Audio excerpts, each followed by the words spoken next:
This is a tuck stitch pattern that I'm using on a baby blanket, and I'm doing it simply by using my 3-in-1 needle selector. To do this as an all-over pattern, you need to have your needles selected in multiples of 4 plus 1, because you see you have 1, 2, 3, 4 needles plus 1 on the end. So I have here 129 needles selected. And I started by selecting every fourth needle using the tool, starting at the end.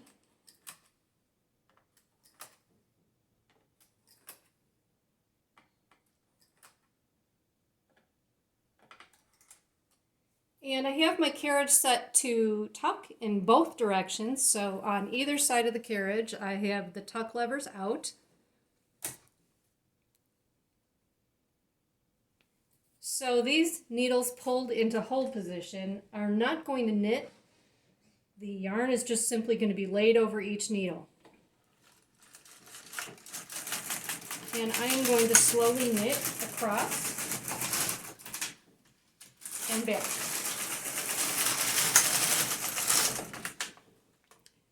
So you can see that each one of these needles that's in hold position has 2 loops of yarn over it. Then I'm going to take my flat-edged pusher and move these back into upper working position. And that is on the LK150. You can see a little mark there where your working position is, because now I want these to knit. And now you can see that I have groups of 3 here that knitted on the prior row, and I want to select an alternating needle to tuck on for these next 2 rows. So I am basically selecting the middle of those 3 groups.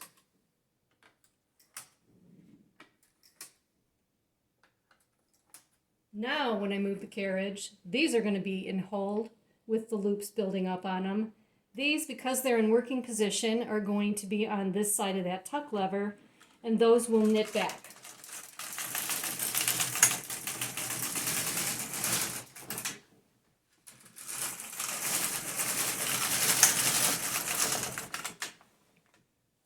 And I'm going to repeat that process. Move these into the upper working position so that they will knit on the next row. And then I am back to selecting, starting with the end needle, and it's going to select the middle needle of my groups of 3 here. So this one is very visually easy to keep track of because you have those groups of 3 that you're selecting from. And I'm going to knit. You can see that it knit those that were in upper working position and did not knit these that were in hold.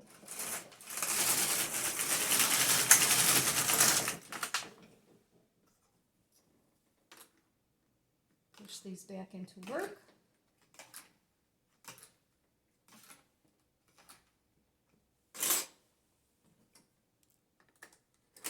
Select my needles to hold.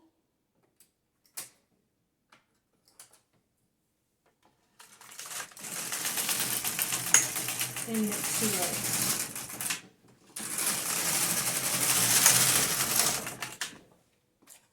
Let's show you that one more time. Pushing those back into work. And this time I'm selecting the middle of each of those groups of 3 plus that end one.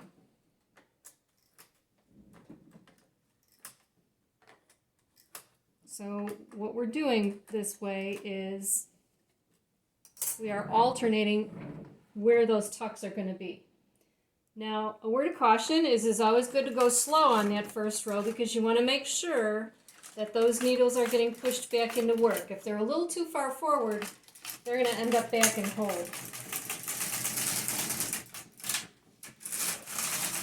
And you should knit slowly and evenly anyway, as a rule. It just makes your knitting that much nicer. And it's not a race. You're already knitting faster than a hand knitter. So just take your time. Well, let's have a look at what this texture looks like. You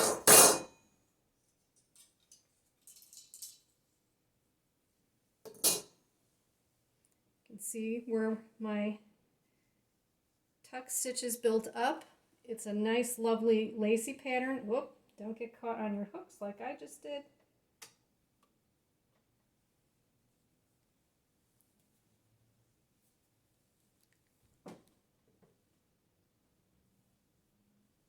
Nice and lacy looking on the purl side.